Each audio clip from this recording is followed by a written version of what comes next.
सबको जय श्री श्याम, जय श्री राधे। और बताओ दोस्तों, कैसे हो। एक छोटा सा प्रश्न हम श्याम प्रेमियों से पूछा जाता है कि बाबा का वास्तविक नेम तो बर्बरीक था, तो ये श्याम बाबा कैसे बने।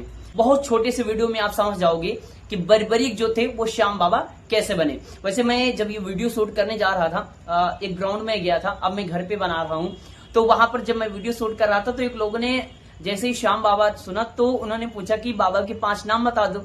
तो पहले मैंने उनको 5 नाम बताए, आपको भी बता देता हूँ, फिर टॉपिक पर बात करते हैं। बहुत छोटा वीडियो होगा। बाबा के 5 नाम, एक श्याम बाबा खुद हो गए, और बर्बरीक, शीश के दानी, 3 बारधारी, एक नाम आप कमेंट में लिखिए। तो चलिए शुरू करते हैं और बताते हैं आपको कि बर्बरीक कैसे बने खाटू श्याम यानी श्याम बाबा। दोस्तों, ये बात महाभारत काल के समय की है, जब बाबा घोड़े पर सवार होके युद्ध देखने जा रहे थे। तो जब रास्ते में कृष्ण जी मिले थे, कृष्ण भगवान मिले, और इन्होंने जब बाबा से बहुत सारी परीक्षाएं ली, क्योंकि बाबा अपनी शक्तियों का वर्णन कर रहे थे, तो कृष्ण जी कह रहे थे कि तुम अपने मुंह से केवल अपनी तारीफ कर रहे हो, अगर वास्तविकता है इस पीपल में जितने भी पत्ते लगे हुए हैं सभी को एक बाण से भेद करके दिखाओ। बाबा इस चैलेंज को स्वीकार करके सारे पत्तों को जब भेद देते हैं तो कृष्ण जी को पता चल जाता है कि वास्तव में ये जो बर्बरीक है बहुत शक्तिशाली है। तो कृष्ण जी बर्बरीक से पूछते हैं कि बर्बरीक, ये बताओ कि तुम साथ किसका दोगे महाभारत के युद्ध में। तो उन्होंने यानी कि बर्बरीक ने जैसे ही ये बात कही कि जो पार्टी हारेगी हम उसका साथ देंगे, तो कृष्ण को ये पता चल गया कि ये शक्तिशाली भी है और जो हारेगा उनका साथ देगा, तो इसका मतलब है कि हम जिसको जिता रहे हैं वो हार जाएंगे। तो कृष्ण ने कहा कि बर्बरीक, जो वीर होते हैं वो दानी भी होते हैं। बर्बरीक ने कहा कि आपको जो भी मांगना है महात्मा, क्योंकि महात्मा के रूप में थे, जो भी मांगना है आप मुझसे मांग सकते हो। तो कृष्ण ने कहा कि बर्बरीक, तुम अपने शीश का दान दे दो। तो बाबा ने पूछा क्यों, क्योंकि अगर शीश का दान मांग रहे हो तो तुम कोई साधारण व्यक्ति नहीं हो। जैसे ये बात बर्बरीक ने बोली तो कृष्ण ने अपना नारायण का रूप दिखाया, और जैसे ही रूप देखा बर्बरीक ने तुरंत अपने शीश का दान दिया।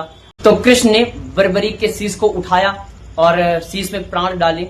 उसके बाद कृष्ण जी बोले बर्बरीक से कि बर्बरीक, तुमने एक ही बार में कहने से अपनी शीश का दान दे दिया है। तुम जब युद्ध करने निकले थे तो तुमने अपनी माँ को एक वचन दिया था कि तुम हारे हुए लोगों का सहारा बनोगे, जो पार्टी हारेगी मैं उसका साथ दूंगा।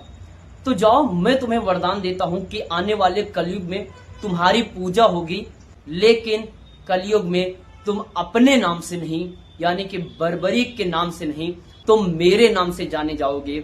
मेरा एक नाम माता यशोदा ने श्याम रखा था, तुम आने वाले कलयुग में मेरे इसी श्याम नाम से जाने जाओगे। तुम्हें दुनिया श्याम बाबा कहकर पुकारेगी और तुम हारे हुए लोगों का सहारा बनोगे। जैसे ही ये वरदान मिला, कृष्ण जी ने बाबा की शीश को एक पत्थर के ऊपर, पर्वत के ऊपर रख दिया।